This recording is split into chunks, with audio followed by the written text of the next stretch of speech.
Next, please. Well, here you hardly read anything, but we want to here highlight the creation of the European Group of Ethics, which was the continuation on the advisors for the ethical implications on biotechnology, which was the former name. And we have action plans, there has been action plans, among which, and that's very important, the ethics review. And the ethics review is an activity that was started in the 6th framework program, so to having an ethics review on all these projects that were in principle bound to have ethical issues. And these are, the statistics are very clear, that 80% of all research on health and health-related issues may raise ethical discussions.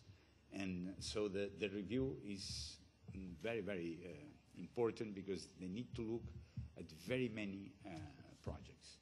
Next, please. So, well, those are the typical 3 principles, or 4 if you include, if you divide beneficence with maleficence, but that's non-maleficence, but that's, so we work through a methodology which is very well known, so I will not discuss more on it. Next.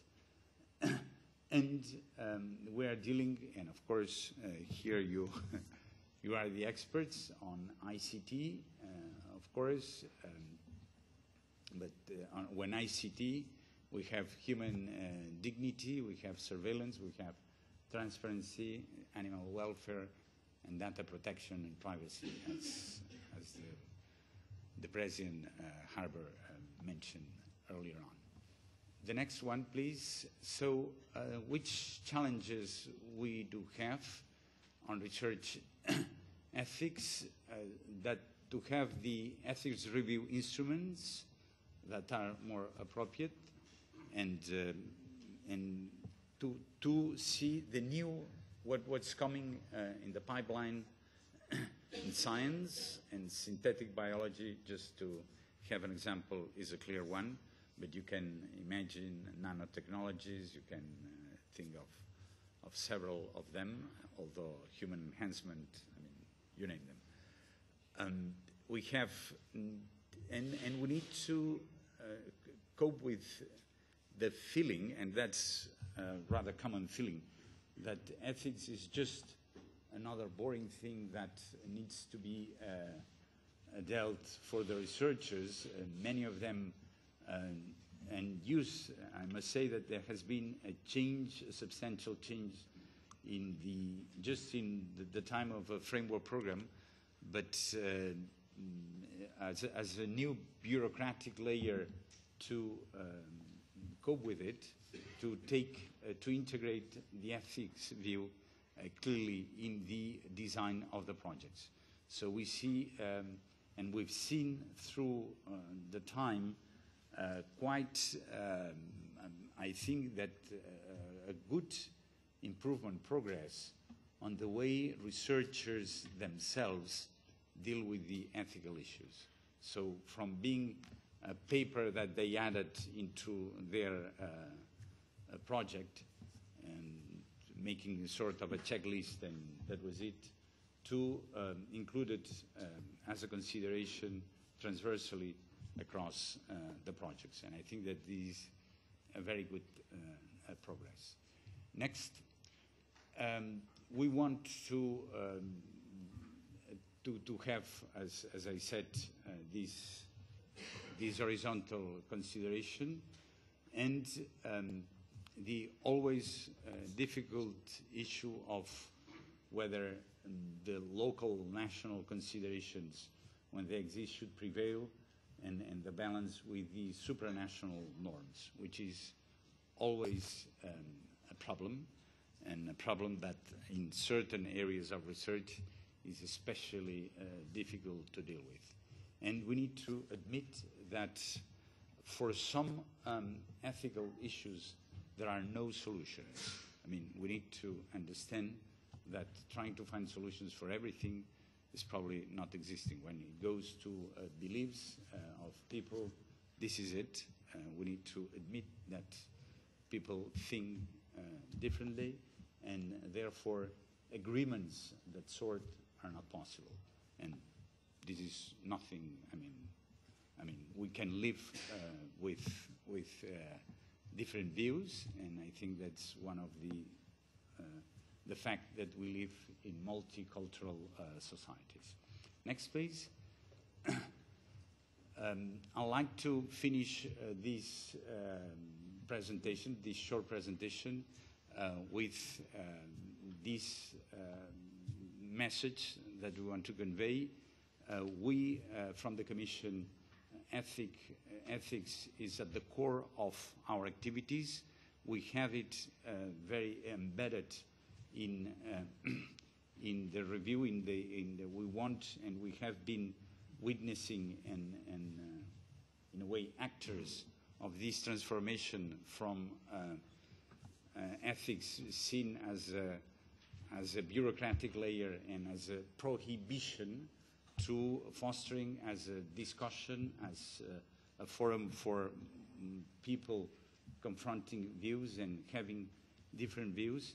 And what is more important, we think that the discussion on ethics can prevent big problems that we see in some technologies that we've seen in the past and we see today, that because this discussion didn't take place and they were bad managed, they are now in a situation that is very difficult to correct. And I'm thinking, for instance, to the GMO discussion that so far, because it has been, it's a clear example on how not to bring a technique and to put it into the practice, because that's bound to disaster. Thank you very much. If you want any questions, I'm ready for them. Thanks.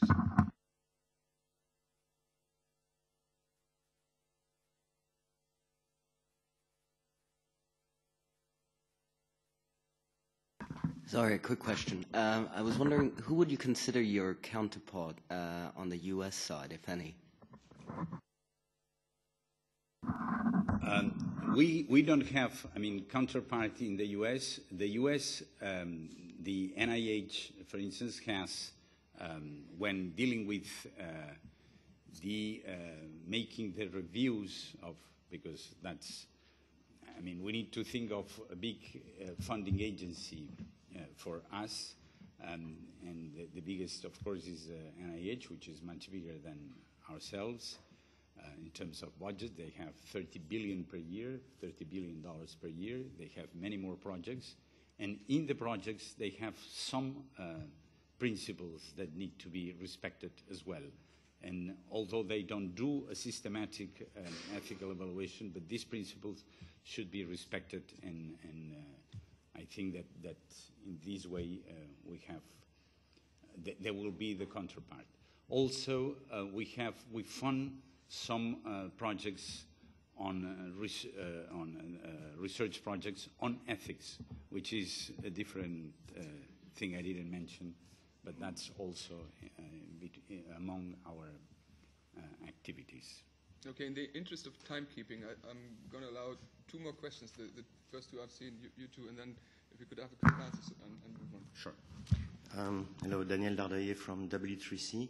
So we're doing web technology, and one thing that we've been doing for years without knowing, I think it was ETIC, is accessibility to people with disability, making sure that blind user can actually pay their tax, online, things like that. So is that something that's on your radar as far as ethics is concerned?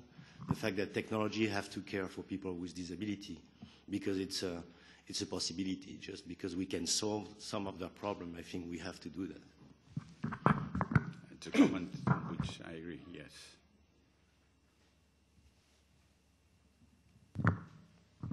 I'm Maurizio Salvi. I'm the policy advisor to President Barroso with responsibility on ethics and chair of the EG Secretariat. I just wanted to share with you a kind of fresh new Last week, President Barroso has requested the European Group on Ethics to issue an opinion on ethics and ICT.